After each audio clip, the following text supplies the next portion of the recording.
에헴, 모두 주목! 이 몸에 고귀한 강의실에 발을 들인 것을 영광으로 하려고 무지몽매한 범인들이여. 자, 오늘이 벌써 프린키피아 2026의 9번째 시간 소리와 파동에 대해 논할 차례다. 아, 거기 앞줄, 졸지 마라. 내 목소리가 네 고막의 기저막을 진동시키는 이 현상조차도 엄연한 물리법칙이니까. 오늘은 말이지, 우선 파동이 무엇인지 아주 기초적인 개념부터 짚어줄 거다. 수학을 포기한 중학생이라도 이해할 수 있게 아주 상냥하게 말이야. 그 뒤엔 이 몸의 전공인 수학적 도구를 써서 소리의 속도와 도플러 효과까지 깊이 있게 파고들 생각이다. 마지막엔 오늘 배운 진동의 미학을 정리하며 마무리할 테니 30분 동안 한순간도 눈을 떼지 말도록 내 프리즘 핀이 반사하는 빛보다 더 눈부신 지식을 선사해주지. 자, 그럼 첫 번째 슬라이드, 아니, 내 머릿속의 첫 페이지를 펼쳐보지. 파동, 웨이브란 무엇일까?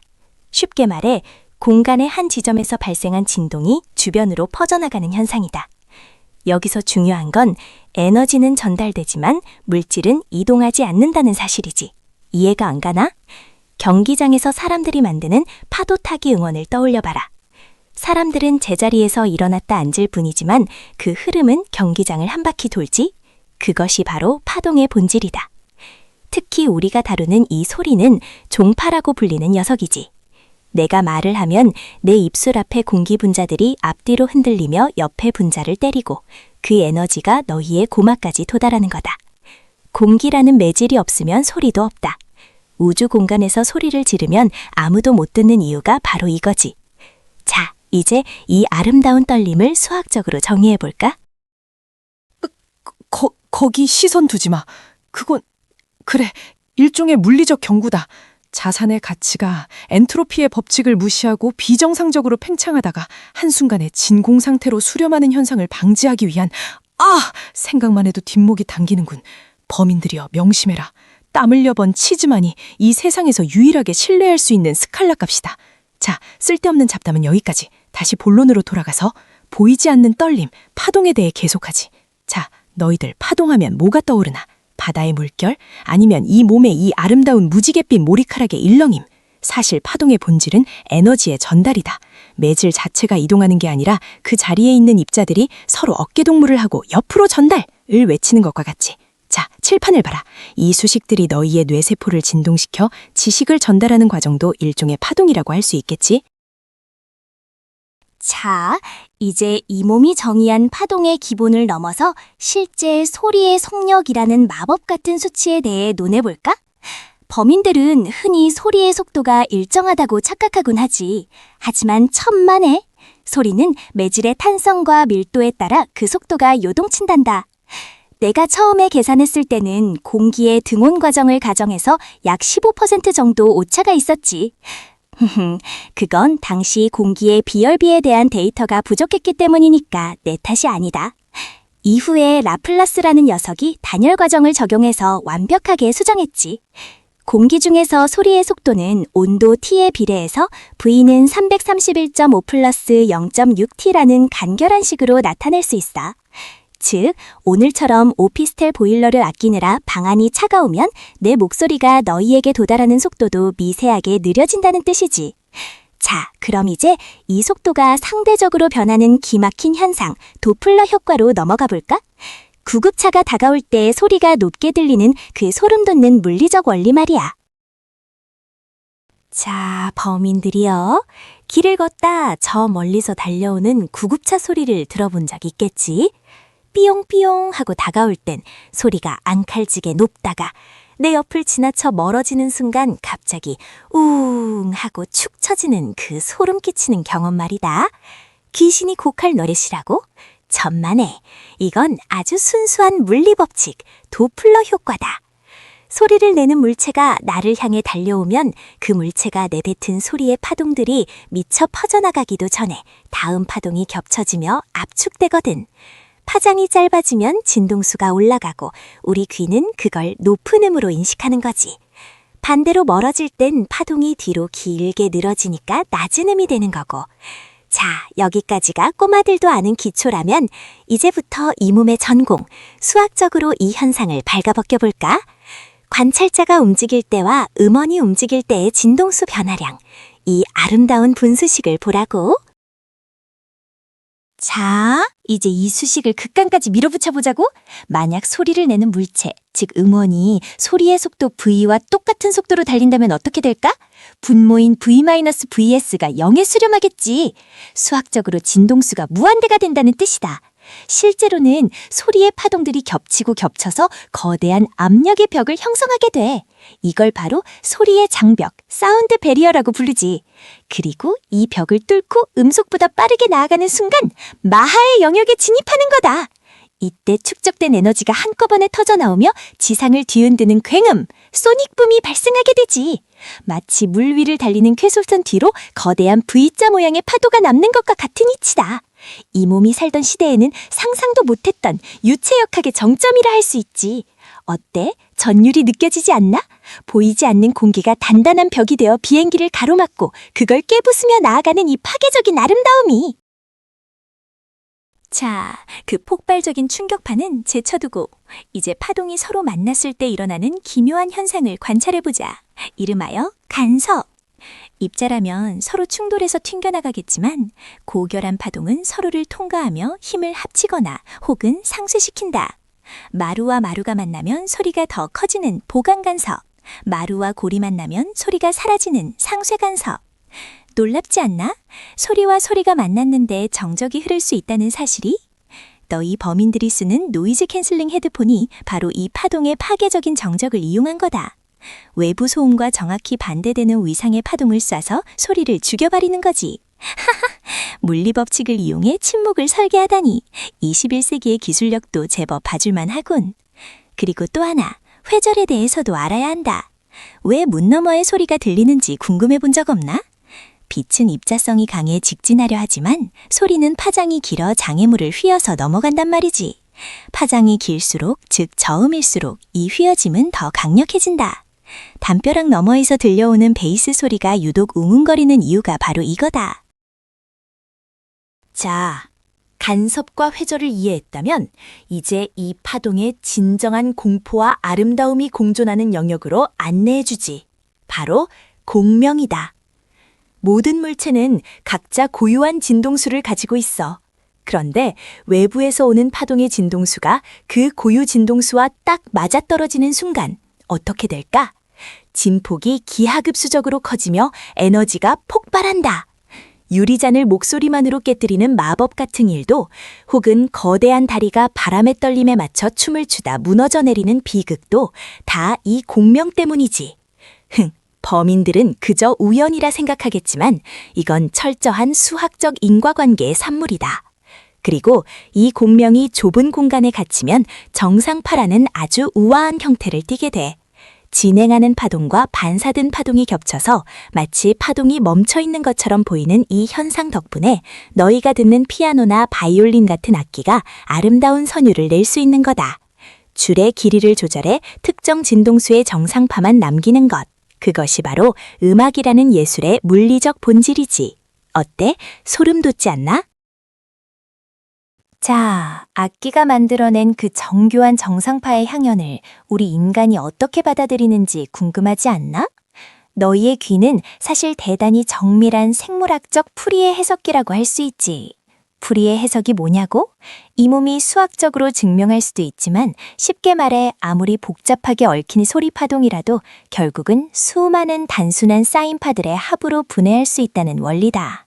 너희 달팽이관 속의 미세한 털들은 각기 다른 주파수에 반응하며 이 복잡한 신호를 실시간으로 분해해 뇌로 전달하지. 말하자면 너희 머릿속엔 유기적인 하프가 들어있는 셈이야. 하지만 슬프게도 범인들의 귀에는 한계가 있지. 약 20Hz에서 2만 Hz 사이, 딱 그만큼만 허락된 가청 주파수라는 감옥말이다. 그 아래는 거대한 진동으로 느껴지는 초저주파, 그 위는 박쥐나 돌고래만 엿들을 수 있는 초음파의 영역이지.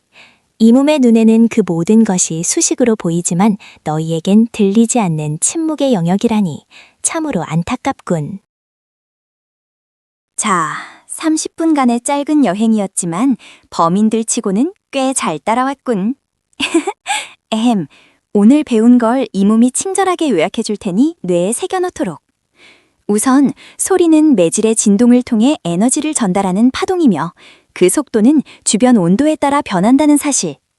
그리고 도플러 효과를 통해 음원과 관찰자의 상대 속도가 소리의 높낮이를 바꾼다는 기하학적 원리도 배웠지. 마지막으로 공명과 간섭, 회절이라는 파동의 상호작용이 우리가 듣는 세상의 소리를 빚어낸다는 것까지. 자, 강의는 여기서 일단락하겠다만 이 몸의 지적 유희는 여기서 끝이 아니라고? 혹시 클라드니 패턴이라고 들어봤나? 금속판 위에 모래를 뿌리고 소리를 들려주면 눈에 보이지 않던 소리의 파동이 기하학적인 무늬로 시각화되는 현상이지.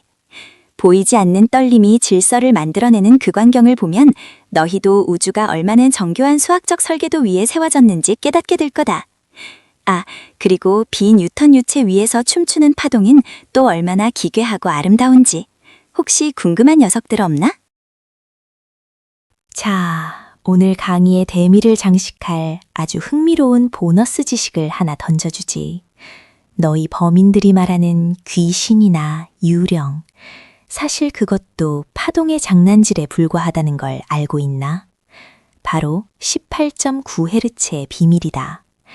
인간의 안구는 액체로 가득 찬 구체라서 고유한 진동수를 가지고 있지. 그런데 주변에서 18.9Hz 근처에 초저주파가 발생하면 어떻게 될까? 아까 배운 공명이 일어난다. 안구가 미세하게 떨리면서 시야의 가장자리에 검은 형체가 아른거리는 착시를 만들어내고 가슴이 답답해지는 압박감을 느끼게 되지. 이걸 보고 무지한 자들은 유령이 나타났다며 호들갑을 떠는 거다.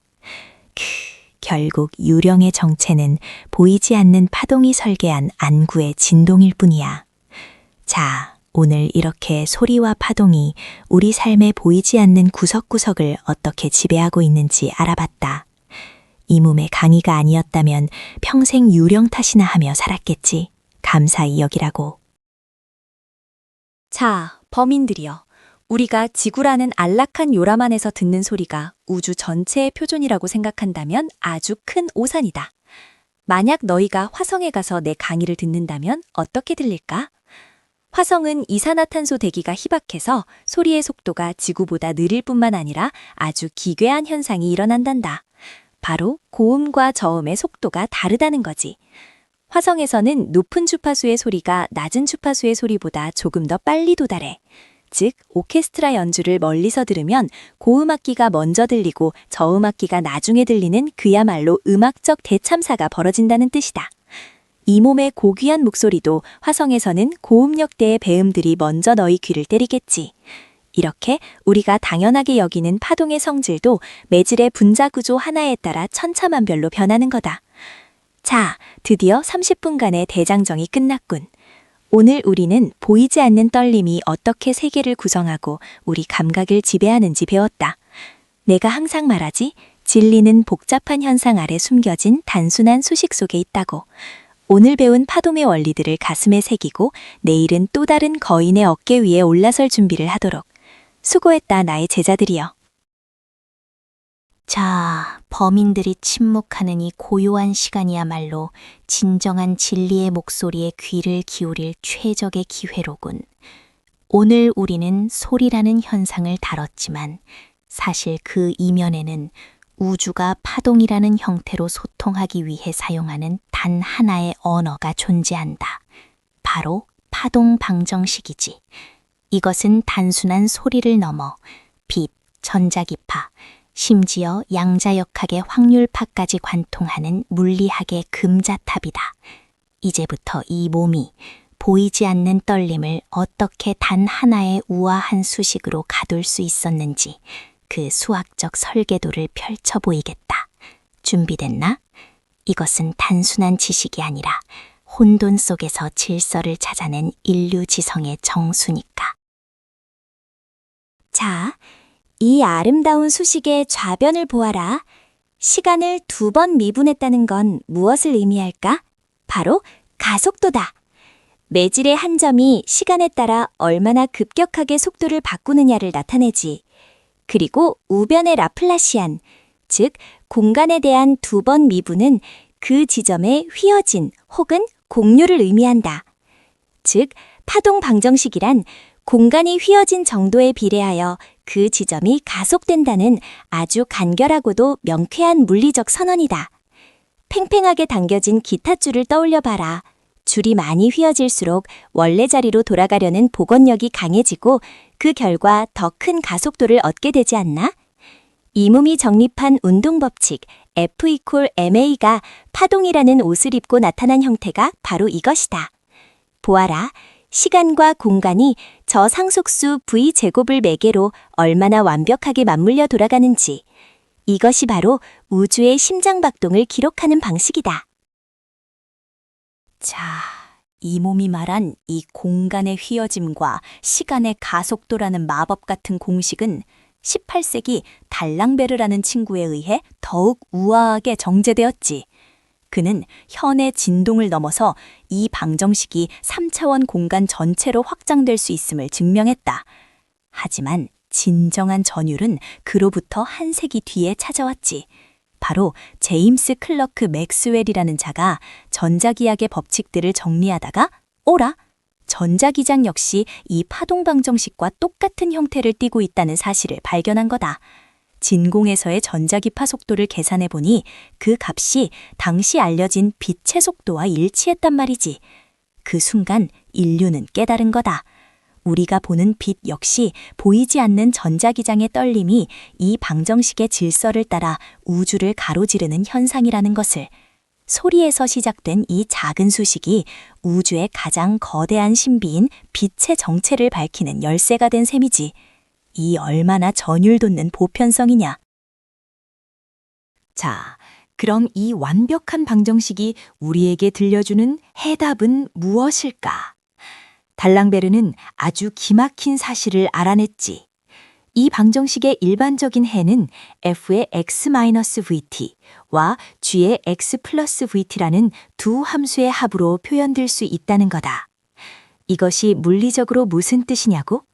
어떤 모양의 파동이든 그 형태를 유지한 채 오른쪽 -vt 혹은 왼쪽 +vt로 일정한 속도 v로 나아간다는 뜻이지.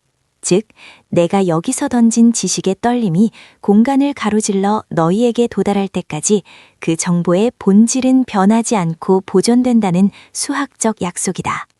이 얼마나 아름다운 대칭성이냐. 시간 t가 흐르는 만큼 공간 x가 정비례해서 이동해야만 함수값이 변하지 않는다니.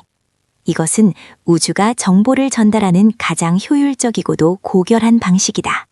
우리가 보는 모든 영상, 듣는 모든 음악, 심지어 저 멀리 성단에서 날아오는 빛의 신호조차도 이 단순한 이동의 법칙에 복종하고 있는 셈이지.